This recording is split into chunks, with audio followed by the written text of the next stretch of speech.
Heidi ho, my YouTube peeps, and welcome to another Goober versus Guru mask challenge.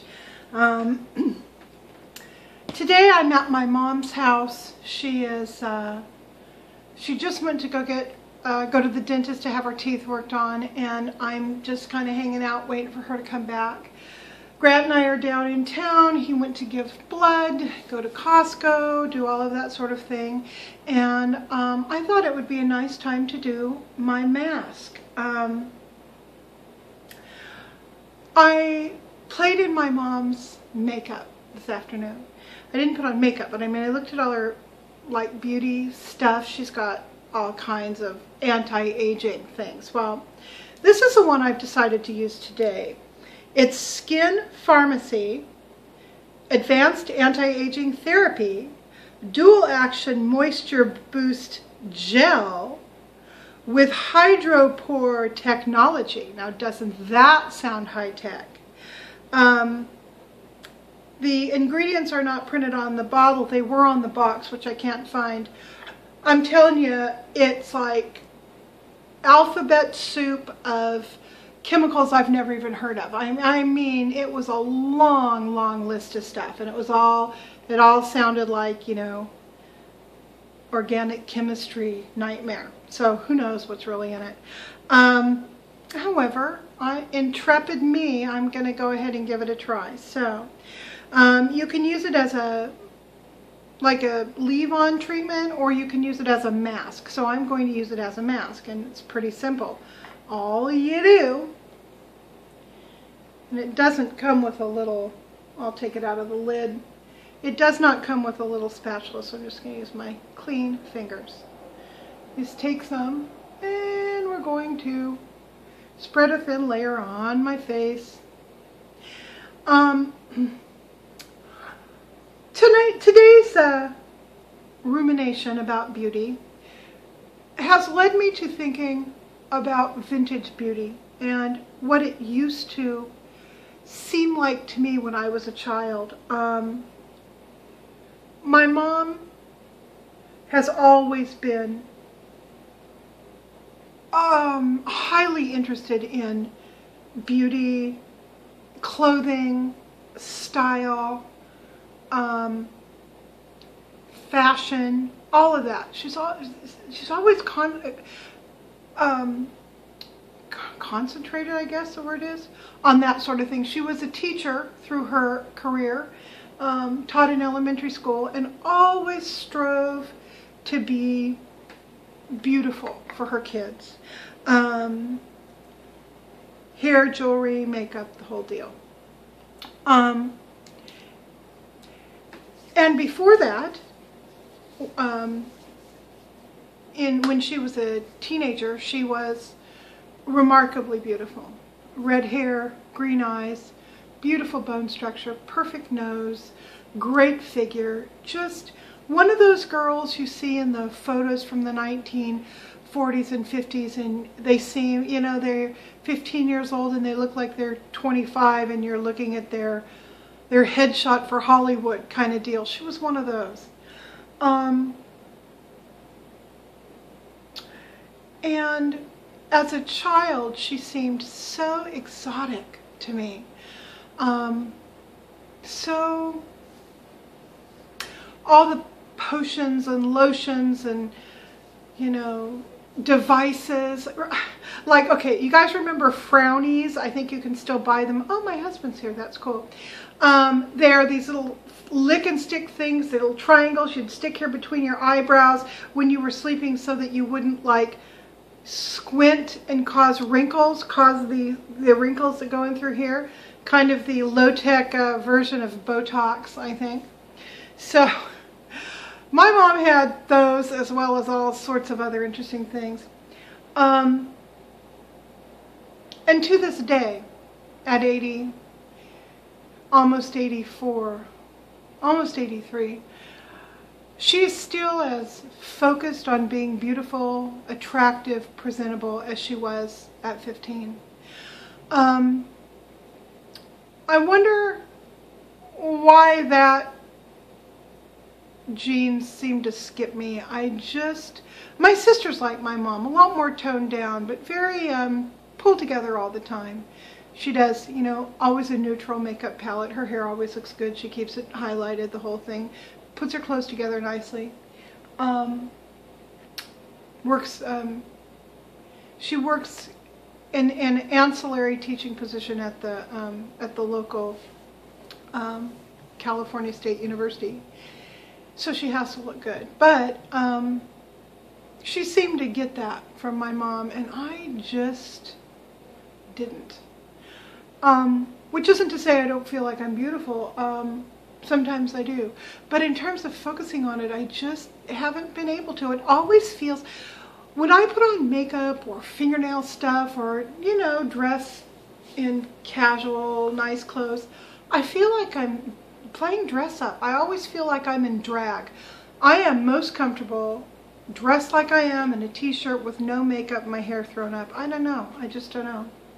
So anyhow, yeah, just differences in how the generations perceive beauty. I'm going to pause this, let this mask thing sit for another 10 minutes, then I'm going to come back and talk to you some more. And I'm back. Again, I just want to show you the packaging on this.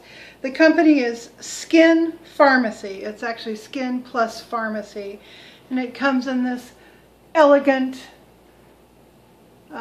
platinum colored stuff. Again, has a ton of chemicals. Who knows if they're good or bad.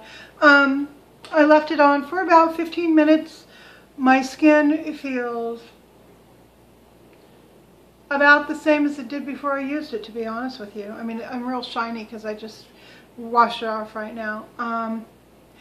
It stung a little bit. Not bad, but I could kind of feel it a little bit. And, you know, not much to say. Doesn't feel particularly smooth, but then it's not a exfoliating mask. It's a hydrating mask. So, and of course, something like that, you'd need to use it for a month or two to figure out if it actually did anything. So, just by the by. I also wanted to show you a couple other things. Since I'm playing in my mom's makeup today, I wanted to share two things that I always like to use when I come over here. I always go in the bathroom and get a little bit of this stuff. This is by Badger. It's Damascus Rose Beauty Balm. For under eyes, hands, stretch marks, blah, blah, blah. I'm not sure what's in it, but I think it's probably fairly clean because it came from the health food store next door. This stuff,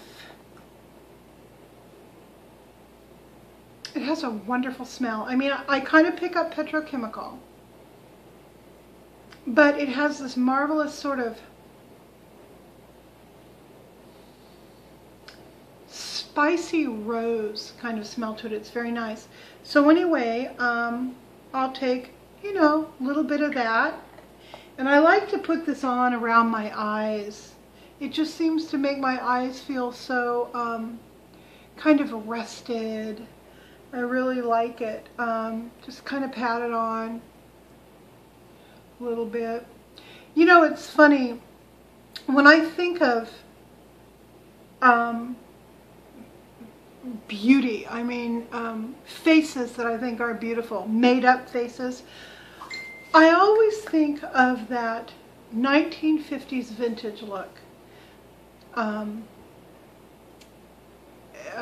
Mascara and eyeliner, rouge, red lips, and a translucent setting powder.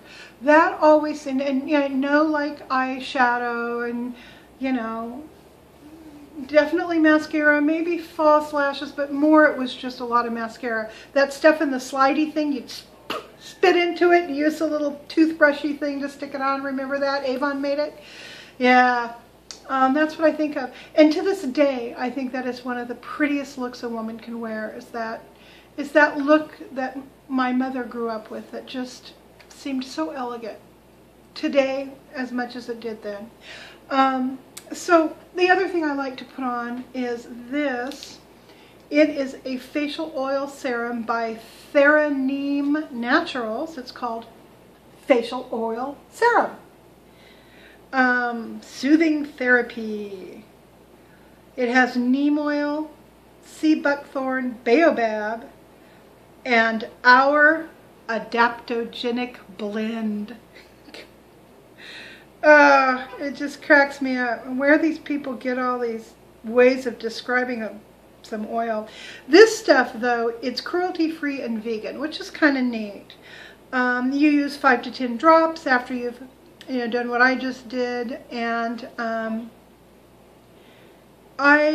it's got some interesting stuff in it.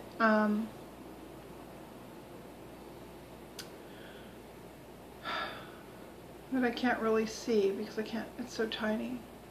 But it's all herbally based. All this stuff in here is herbally based. I don't, outside of the carrying oil, which looks like it's grapeseed oil, it's all herbal, which is neat. Certified organic. So anyhow, I do take 2 pumps is about 10 drops, and then I just kind of pat it on my face, and yeah, it looks real oily. You wouldn't want to, this is kind of something you'd want to do at night or whatever if you're not going to be going out. And but I don't care if people see me with an oily face on my drive home. Doesn't bother me one bit. You can really smell the neem oil. Now, if you've never used neem oil, it is used in Ayurvedic, I believe that's how you pronounce the word, medicine, which is in traditional East Indian medicine. It's a component of the pain relieving cream that I've been talking about that my friend sent to me. And Indian women also use it in their hair. It's supposed to be a really good hair treatment. So this stuff, you put it on your face, kind of pat it in, can rub it into my scalp a little bit, put it on my hands and arms. Don't have to wash any of it off. So that's my take on classic beauty, and I'd love to know what look you think is most beautiful on a woman. What makeup look from, like, do you think that the 30s era is beautiful, or do you dig what we're doing now with all the interesting palettes and all that stuff? I would really like to know when you think of a beautiful woman in makeup, what comes to your mind. So please visit Cynthia's channel. It's called Old Broad. I always feel so dumb saying that because she's so beautiful and she knows so much about skincare and that sort of thing. She really investigates stuff. She is pretty much exclusively cruelty-free in her makeup choices. Now she is exclusively cruelty-free. So she's really very knowledgeable, and I love watching her. She has a theater background, so she does very interesting videos. I love them. So please check out her video. It'll be linked in the down bar. And I will see all of you all next week. Bye-bye.